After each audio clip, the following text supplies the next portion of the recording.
শেরপুরের ঝিনাইগাতীতে বিএনপি জামায়াতের সমর্থকদের মধ্যে সংঘর্ষে নিহত হয়েছেন শ্রীবর্দী জামায়াত সেক্রেটারি রেজাউল করিম। এ বিষয়ে আরও জানাতে আমাদের সাথে শেরপুর থেকে সরাসরি যুক্ত হয়েছেন সহকর্মী এস.এম. জুবায়ের। কথা বলবো তার সাথে। জুবায়ের, সংঘর্ষে নিহতের স্বজন ও দলের নেতারা কি বলছেন, আহতদের অবস্থা কি, আর এই ঘটনাটাকে কিভাবে দেখছেন স্থানীয়রা, এছাড়া ওই এলাকার নিরাপত্তা পরিস্থিতি সব মিলে বিস্তারিত জানাবেন।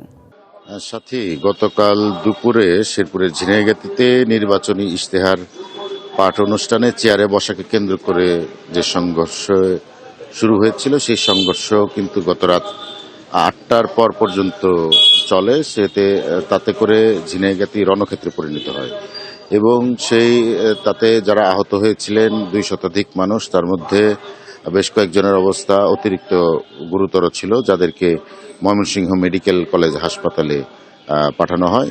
তাদের মধ্যে ময়মনসিংহে নিয়ে যাওয়ার পরে শেরপুর শ্রীবর্দী উপজেলা জামাতের সেক্রেটারি মাওলানা রেজাউল করিম মারা যান বলে আমরা খবর পাই। তার পরবর্তীতে কিন্তু আসলে পরিস্থিতি আরো থমথমে হয়ে ওঠে। পরবর্তীতে জামাতের শেরপুর সদর জামাত থেকে শুরু করে বেশ কয়েকটি সংগঠন কিন্তু বিক্ষোভ জানায় এবং এরই ধারাবাহিকতায় কিন্তু দেশের বিভিন্ন স্থানে বিক্ষোভ হয়েছে।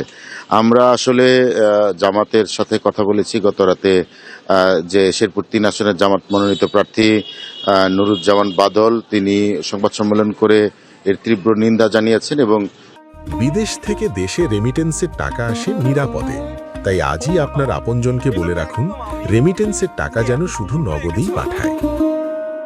দোষীদের গ্রেপ্তারের দাবি জেনেছেন। এছাড়া জেলা জামাতের আমির এসেছিলেন হাসপাতালে যারা আহত তাদেরকে দেখতে। সেই সময় আমরা তার সাথে কথা বলেছিলাম।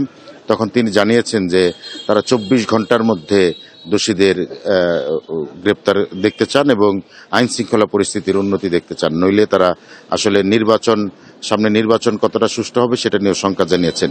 এছাড়া যদি বলি যে আসলে এই মুহূর্তে এখন পর্যন্ত বিএনপির পক্ষ থেকে আনুষ্ঠানিকভাবে আমরা কোনো বক্তব্য কোনো কিছু জানতে পারিনি, তবে জামাতের পক্ষ থেকে প্রেস বিজ্ঞপ্তি দিয়েও কিন্তু এর নিন্দা জানানো হয়েছে।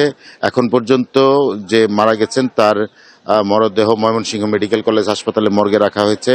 ময়নাতদন্ত শেষে শেরপুরে নিয়ে আসা হলে তারপরে জানাজার ব্যাপারে জানানো হবে বলে জানিয়েছে তার পরিবার। সাথে শেরপুর হাসপাতাল থেকে আমার কাছে জামাত বিএনপি সংঘর্ষের আপাতত এই ছিল সবশেষ। ধন্যবাদ জুবায়ের।